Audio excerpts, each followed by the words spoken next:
Hello, everyone, and welcome to Empower Your Career Life Talk, brought to you by Empowerment and Empower Amsterdam, a social enterprise that helps professionals develop in their careers, whether they are employed or unemployed. This live talk, Empower Your Career, meets once a month to discuss different ways to develop your career, from starting your own business to getting promotions at work and even getting back into the workforce. This month's theme is influence, and today we're going to discuss the power of influence. My name is Anne. I'm a leadership and balance coach, team coach, and Pilates instructor. I will be your moderator tonight. I'm interested in this topic because influence is a big theme for me, and it's not necessarily about Kat the snake in Mowgli trusting me, being under the charm. It's about asking, giving help, and supporting people. In this space of virtual meeting and walking coffee, it's even more challenging to gain visibility. And we need that influence from others to introduce to new people, open doors we didn't know existed, and get clients we didn't know needed our help. So, how do we cultivate a network in this new world? How do we maintain relationship while maintaining our own health? So if you're watching us live, feel free to leave your comments in the chat. I'll try to get to them during or after my conversation with the speakers. And now let me introduce you to our speakers tonight. So we have Michelle Carter, entrepreneur at Zendo Mentoring, and Miglena Offer, legal professional and CEO at the Collaboratory, and Anna Bienas, sales and lead generation expert. Welcome, ladies. Hi. All right, so I would like maybe to know, maybe Michelle, you could start, and shortly introduce yourself and tell us what does influence means to you, and what is your personal journey within this topic? Yeah, so hi everyone, nice to meet you. My name is Michelle Carter, and I'm an Australian that's moved over to Amsterdam. I've been here for about 18 months, and I very much am living the expat life, faced a lot of difficulties and challenges when I first moved over. So I'm really glad to be part of this conversation and talking about influence. So in my everyday, I'm a consultant by day, and I'd like to say an entrepreneur by night. And for me, giving back and growing a community has been really important to me moving over to Amsterdam, and hence why I founded a community called Zendo Mentors. But the reason I bring that up is because influence and community is two of the same thing to me. So when I first moved over here, I found that being part of a community was really important. I wanted guidance and support from other people on, which other groups I could be a part of, who I could learn from. And I really had to go out and find the right communities, find the right mentors who could be influencers to me, that could motivate me and inspire me. So when I think of influencing, I really think of belonging to a community and to a group of people. And I think to date, my journey so far, when I think of influencing, has been me trying to find the right mentors, the right advisors in my life, so I know what I'm doing and I know what direction I'm going in. So I'm very much open to joining different communities. I have been throughout my entire life so far. And I think part of that, being open to communities, wanting to be influenced by other people, has actually required me to show an element of vulnerability. So a bit of me that says, hey, I don't really know what I'm doing. I'm nervous. I just moved to Amsterdam. I have no idea. Can someone please help me? I need to find friends. I need to find a network. And so that's really what it's all about for me. It's about, showing vulnerability, wanting to be influenced, and wanting to be part of the broader communities that I'm in today. Hmm. Yeah, great. Thank you for that. What about you, Miglena? What does it mean for you being influenced? I always believe for me that it's about power. It's not only about power. There is a bit of power, but it's also being a thought leader and helping people. What do you think? Hi, everyone. It's a real pleasure to be part of this talk tonight. I have to say, I might change a little bit the definition of influence. As for me, influence the modern connotation of the word influence has become a bit tainted due to all of the to the current culture. What is being an influencer means. So rather for me, influence should be replaced with inspiration. I strive to inspire people and I strive to be inspired by others. And for me, this is where the real strength of influence lies and inspiration. Um, it's important that you don't just follow. And for me, the word influence always brings that outside pressure to follow. Instead, I would like for myself and for others to be inspired, to listen and to learn and to promote self growth. And what Michelle said, openly say, hi, I don't know what I'm doing, or I need help with that particular issue, and just to be open to see what other people think and other people do. I can very much relate to Michelle's words about finding your community. I moved to Austria almost 9 years ago, and at the beginning, this was, I think, the hardest part for me. I felt so alone, although my boyfriend was here. I had the love of my life. I lived in one of the best cities in the world, and I still felt so lonely. So finding people, finding my tribe was a really big journey. In my entire life, for me, the answer to the question, where do I belong, was always through volunteering. I've always been part of non-governmental organizations already when I was 13. And for me, that always led to finding my community and being inspired, because working with non-governmental organizations always brought me joy and always saw point in what I'm doing. Hmm. So I found to be influenced and inspired through my work and through the people I met in those organizations. And the same happened in Austria. Nice. Thank you, Miglena. Anna, I'm turning now to you. So, can you tell more, can you tell a bit about you and about influence? What does it mean to you, and what is your personal journey around this topic? Yes, Anna. Thank you for having me here tonight. I'm very excited to be here and join the talk. And yes, Empower Amsterdam, we are mostly speaking with people who are looking for jobs and those who are also not native Dutch people who are coming from abroad. And coming to that journey myself, when I moved to the Netherlands 6 years ago, it was really a struggle. I moved here without having a secure job, nor house, nor any language skills in the Dutch language. So it was quite a challenging journey. And having learned a couple of things on the way, I've realized that I have experience that I can share with others. So for me, the influence is actually sharing your story and sharing the struggles that you have and being able to tell that you can overcome it. And those who are coming behind you who think maybe this is too difficult, maybe I cannot make it in the new country with no friends, with no support, telling yes, you can do it. Like there are ways, there are small steps, and taking one step at a time, you can really become successful and find your way, find your tribe, find your people, your job, and really make your life successful wherever you're at the moment.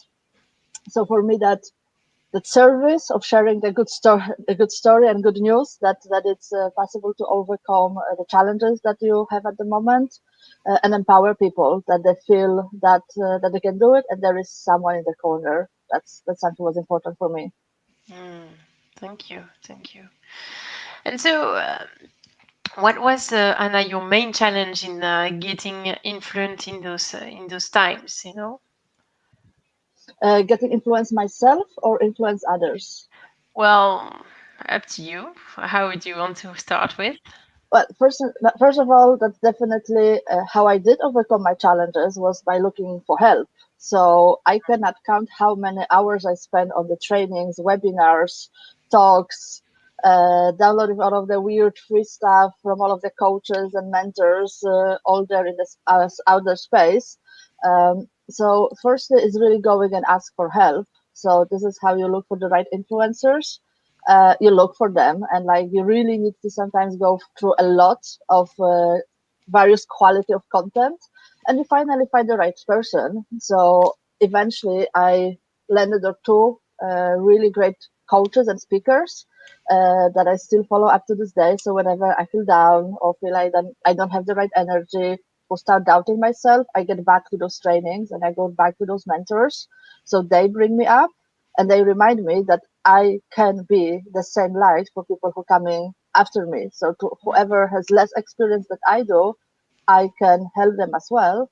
And then also because I did struggle to find jobs or to find my own network in a new country, also to be this voice in the Facebook groups or on LinkedIn, reminding people that it's okay to ask for help and it's okay to feel that you need help, and there are people who are actually willing to give it to you if you simply put yourself out there and ask for it. Yeah.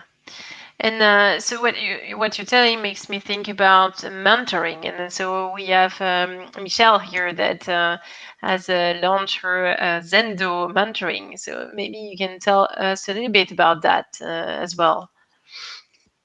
Yeah, so everything you were saying, Anna, it was resonating with me because um, especially when I moved over as well, I found it really hard connecting with the right people, finding the right communities to be a part of, because you don't know what you don't know.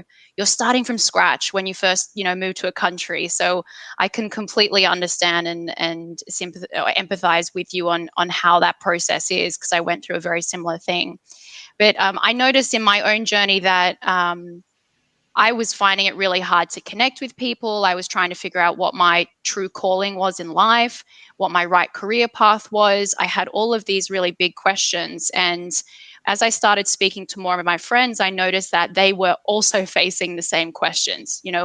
We had jobs, but we were still saying, what do I really want to do? And what do I want to focus on? And where do I want to go? And I found that, this is a really tricky time for people. And sometimes people just need access to really down to earth mentors that they can have these honest conversations with. What do I want to do with my career? How can I grow my network? Who can I meet in your network that I could maybe benefit from? So that's why I set up Zendo Mentors. And it is a mentoring platform for the work in progress adult. So people who just don't feel like they're there yet, they still need to work on some things to be an adult. I feel like a work in progress adult. So this is really what the mentoring platform is there for, because it is really hard trying to just figure out, how do I make this work? How do I grow my network? Who do I talk to? This is what the platform is really there to do. Mm. And maybe you can talk a little bit through, how you found those people to start with, yeah. Yeah, so I actually started growing this through my current network and then my network's network. So I've always learned that whenever you're trying to meet new people, find new groups, find new communities, a really great way of doing it is when you start meeting people. You have a conversation with them, and then after you finish your conversation, you say, "Hey, if you know of anyone else that I can meet, I'd love to have a virtual coffee with them. I'd love to share my ideas with them." And that's how I've always managed to grow my network. What I also did when I moved to Amsterdam is I was really aggressive with joining Facebook groups. I went on there and I typed in expat, join, join, join. I joined all of them and I was very active. I went on Eventbrite. I was looking at all the communities on there, and that's how I started to grow my network. I still have a lot of work to do, but this is how I started when I moved to Amsterdam, because you really start from scratch. Mm, yeah, that's great. I see. So I'm hearing a couple of things in what you said. There is about so this self reflection, asking yourself the right questions. Yeah, where do I want to go? What kind of people do I need to help myself, extra? And then you're talking about if like really asking for help again, like Anna was referring to. So, Milena, I'm interested to know, what was your main challenge getting influent here as well, and especially now. Well, I think almost the same like what already Anna and Michelle mentioned, starting from a scratch, it's really hard. It took me a really long time to realize that what I've done so far, because I never expected to live in another country. Let me start with that. I honestly never wanted to immigrate. But yeah, life, takes you places. So for me, it was very difficult to adapt my experience and my expectations of how my life should look like. And I looked for a while for sources outside of myself. Where should I fit? Where should I fit in? And I went to job interviews, and they told me, "Oh, but you have a child. How would you combine career and a motherhood?" I was like, Not really the question if I'm here, but okay." So I finally, I think for me, the answer always was from within. And reading and listening and educating myself, and something I think Anna already mentioned, going through a lot of content. Only for me, that is books, because I prefer that type of content. Really helped me finding my own path, and what I really want to do. Um, I think when it comes to expanding your network and finding the right people, you need to stay true to yourself. What is what is the way to do that that most resonates with you, and in which way you're most your authentic self? Because for me, for example, um, the, doing it online, it's an effort.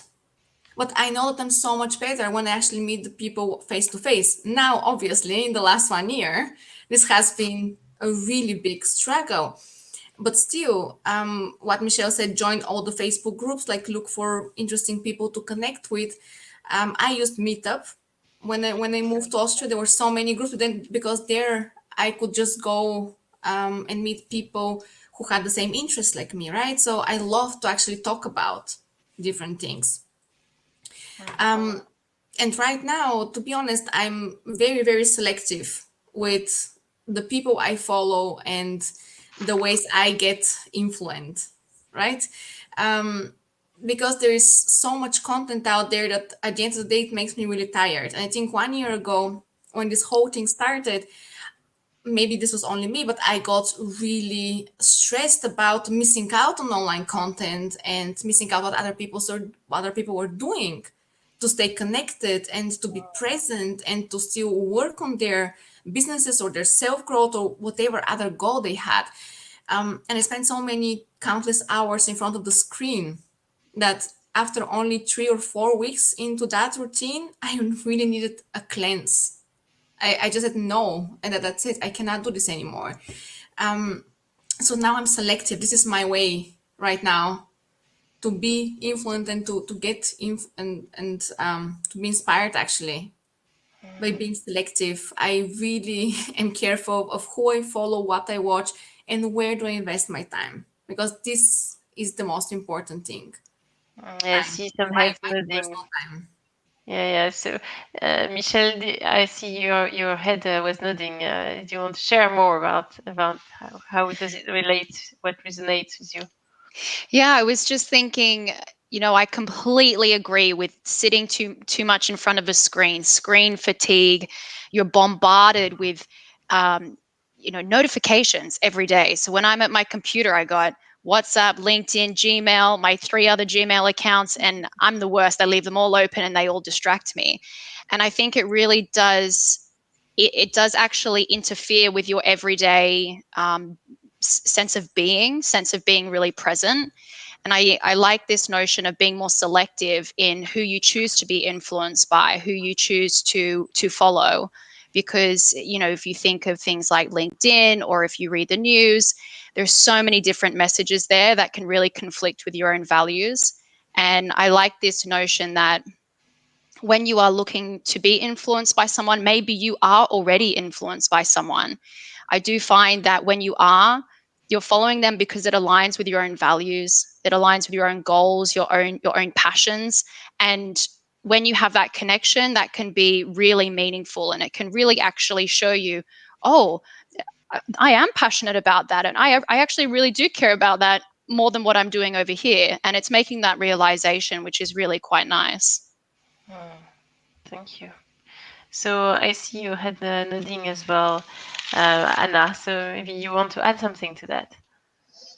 Maybe as we kind of on the tip section, when I'm thinking about spending so much time on Facebooks and Zooms and actually being forced to meet people online, what I try to do is bring it as possible to the real life experience. So if I'm following people to find that I have some interest with them, I always make sure to send a message. So never just send the invite to connect. Always send the message, whether it's LinkedIn or Facebook.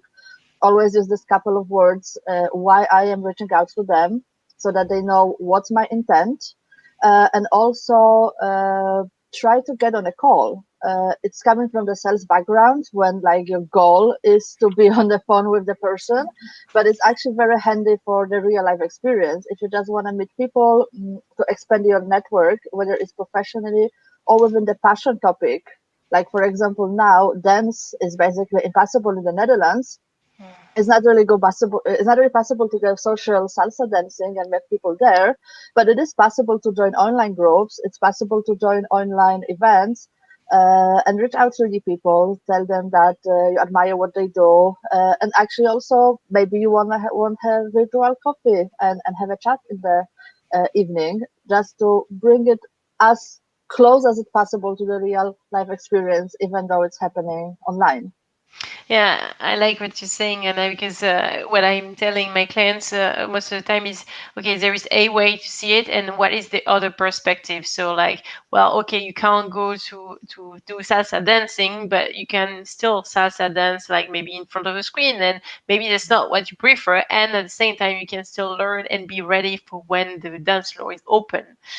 So I have another question for you, and it's in the open for now. But I noticed looking at your profile that um, basically you have all the side projects, and I wonder how it helps you getting influence.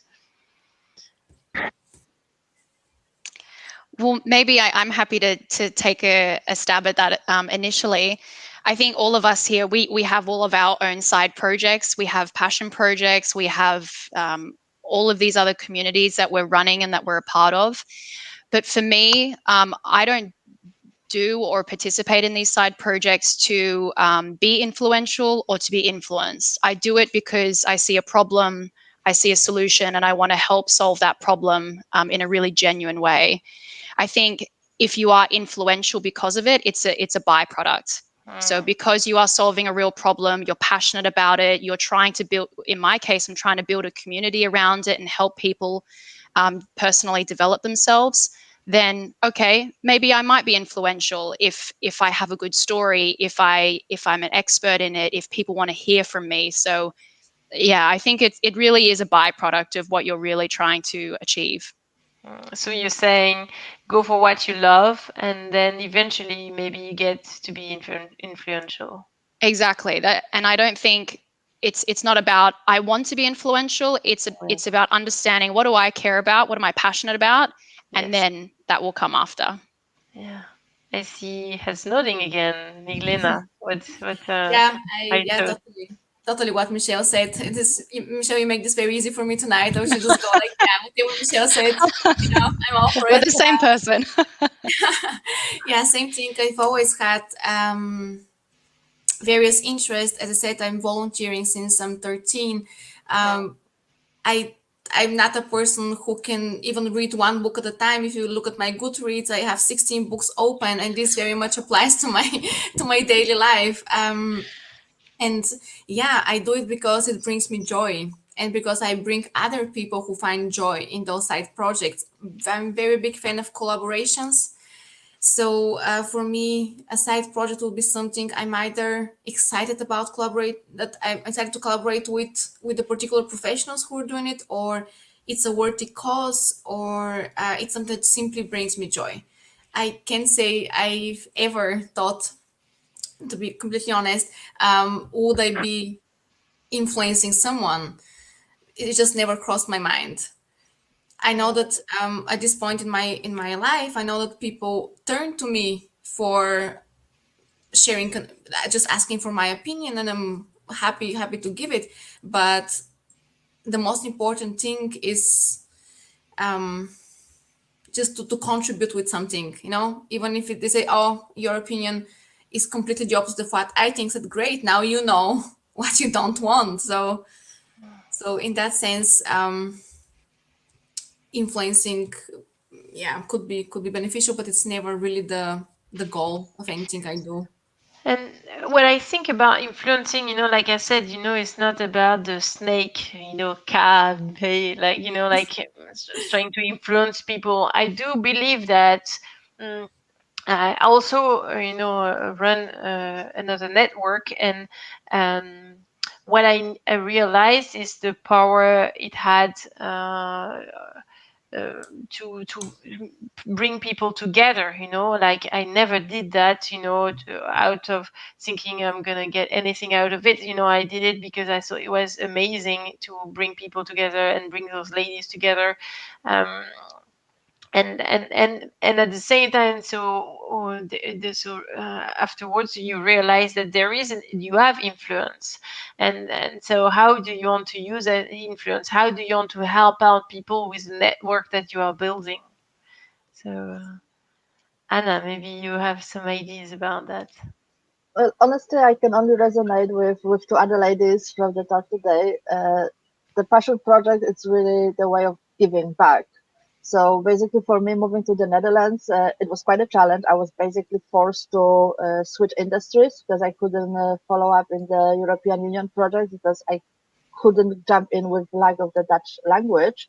So at some point, you start having self doubts. You're thinking, maybe I'm not good enough, and then you're looking for help, and those mentors actually make me realize that you can be a personal influence to everybody else who's going through the same struggle, but just might be one step behind you. And the value is of giving first. So if you already experienced something, just give it back. And start it as a side project, and you never know when it brings you. So after, especially last year, when we all have a little bit more times on our hands, I was like, okay, so let's do that. Let's pick up all of my passions and bring some time together. And to be honest, it's only a year later, and I can actually see it's bringing some fruits. So what starts as a gift first to be of service, it becomes eventually that you become an influencer, but it's kind of organic growth. It's never the purpose. Yeah. Yeah, I do believe that if it was the purpose, it wouldn't work out. So that's really the beauty of the project and the passion you all put together that really makes the project. So I'd like to know if you have any tips, with regards to get influence, cultivating your network in this new world. I have some. Yeah. um, I said that already, but I really do want to stress on it that being selective is really important. I really like this saying, you're only as strong as your network is, and your network won't have any word if you just accept anyone in it. For me, it's not how many followers you have, it's about the quality of those followers. Who can you turn to? Who can you direct people to? What Michelle said when she asked people, oh, can you get me in touch with someone who might be also interested? That now when it happens to me, when someone asks me about that, I would always recommend someone I actually trust and never a random person. And so getting to know a little bit the people in your network is crucial, in my opinion. And that happens in a very, very simple and easy way. And I think mentioned it earlier, you write them a message of why do you want to connect. I've always appreciated that. You just write a message and say, hi, I really admire what you do here. Do you think we can meet? I just would love to actually meet with you and have a conversation. That's it. And it always I think it always separates the people who would connect with you just so they benefit from it, with the people who can connect with you to also getting inspired. And this is very visible once you meet them, whether it's over the phone or over Zoom or whatever, or once maybe when the weather is nicer, we can go for a walk. But the conversation, that this has to be, for me, this is the core of the people I actually consider to be part of my network. Is there a conversation worth having with them? If not, don't really care, I have to say. So those are my tips. Yeah, thank you for that. I actually, for me, it's also about. So in my coaching school, I love the people from my coaching school. So for example, I would actually pin those people because I know it's like a sort of, we are the same sort of. So I mean, I wouldn't necessarily know them, but I know that we have the same kind of philosophy. So it's when I like to connect. Otherwise, I would be a little bit like you, checking, okay, who are those people extra? Yeah, and I just want to add, it's not about having the same opinion. I think having people with different opinions in your network is Yeah, invaluable. It's not about people agreeing with you. It's yeah, about people stimulate you both intellectually and emotionally, if you like, that yeah, provokes something in you. yeah. To provoke something in you. And Anna. maybe just a small tip is because it's easy for someone to say, okay, just go out there and talk to people online. Some people feel shy about that. So maybe for those, just a small tip to reach out to your own network first. So we all have friends on LinkedIn or on Facebook that we haven't spoken in years. We might not even know where they are up to those days and how they can be of help for us today, or simply how nice it to be a chat after not talking. So maybe pick up a friend from your studies that you haven't spoken for 10 years, or a colleague that changed already jobs twice and are working in the organization that you might like to join. Just if you are not comfortable going out to strangers, really dig into your own network or email list and try to warm up those existing connections. I think we had a question, but Oni, maybe you can put it back. Yeah. Is it more challenging to inspire, influence online as opposed to real life? I think online you can have a bigger reach, obviously, because there is no limits to where the people are. Um, but for me, it's easier. It's easier to do it in real life. Yeah, I definitely agree with that. I think um, online has some benefits, I think, depending on the message you're trying to get across. But if you are trying to really make an impact in someone's life and to genuinely give back, face to face is always more impactful, especially building that genuine connection, being able to see their emotion without any lag or any delay in their audio. I mean, you just get a real human connection from that. Mm. I do think that, for example, so I'm posting regularly, and I was thinking, okay, I'm doing this, I don't know, and then I'm hearing people, oh yeah, yeah, I read that, and it was impactful. So I do think that it's part of it. Seeing people face to face is where there is like a tremendous impact, and I don't think we should underestimate of the impact that one question can have on people. Anna, would you like to tell more about that question? What do you think? Definitely, definitely face to face. I aspire to be a public speaker, and you can do a lot of webinars and talks online, but it's never the same experience as the one that you have when you are in the room with people and you can play off that energy and actually share your energy. So the true influence, and of course, with human, we need the face-to-face experience, and that's not going anywhere. We miss that, and we're gonna jump on it as soon as it's possible. And the only thing is that online brings so many other opportunities. So the only thing to do when we cannot face to face, or is it limited, just to use those opportunities that are online in the time being, so then those new relationships can change into the face-to-face opportunities as soon as it's possible, and that we have that already in our portfolio. Mm, thank you.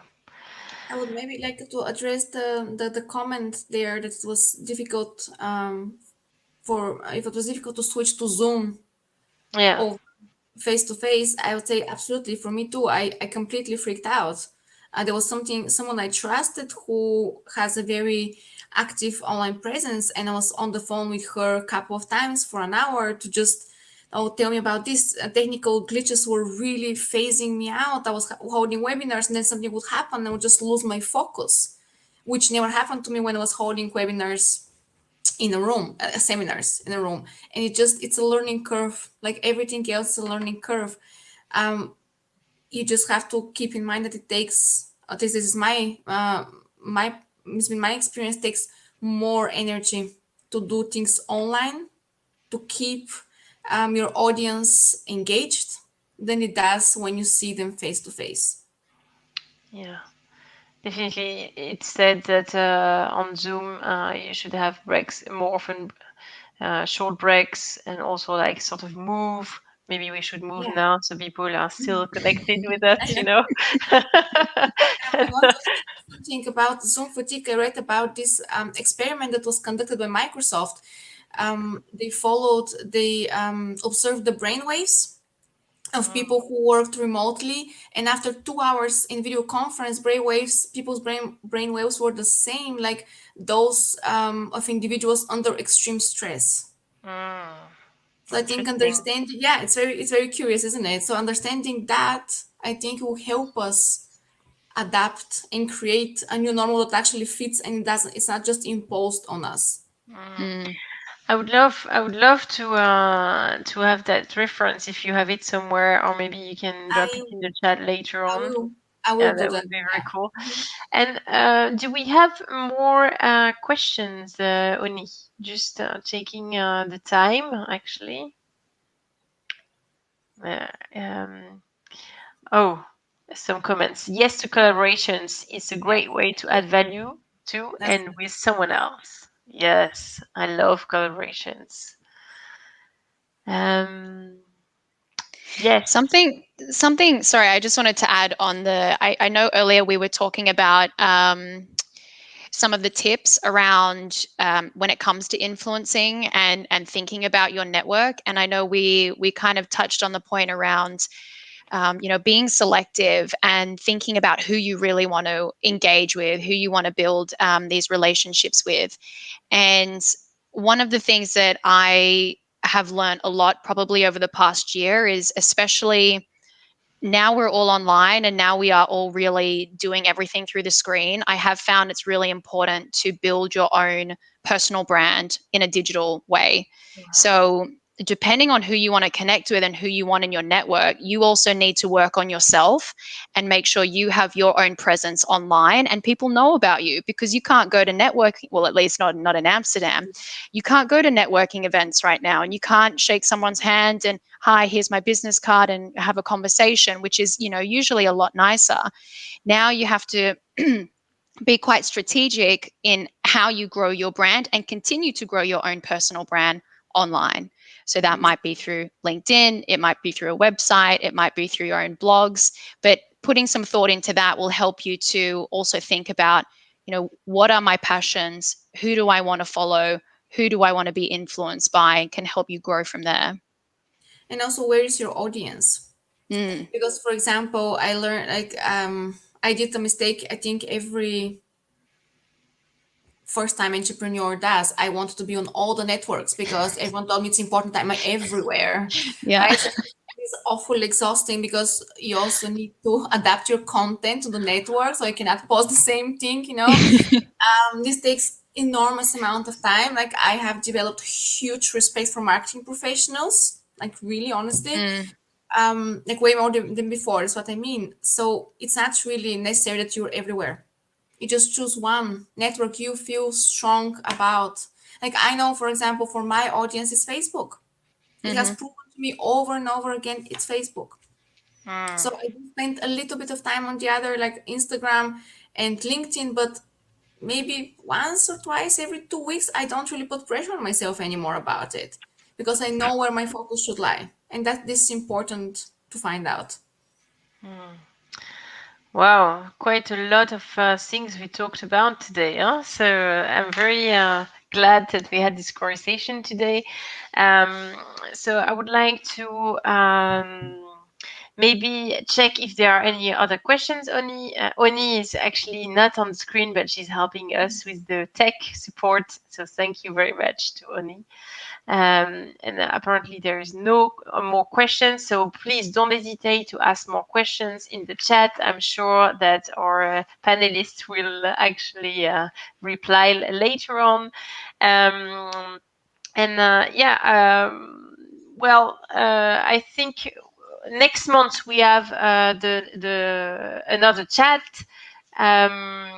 I have to say I totally forgot what it is about, so I don't know, Oni, if you can bring it back online so I can remember when it is. And yeah, I would like to really thank you all, Michelle, Anna, and Niglena. What I heard is that we need to be showing vulnerability, going by our passion, and being strategic and selective in the way we are actually choosing our networks and the people we want to connect with.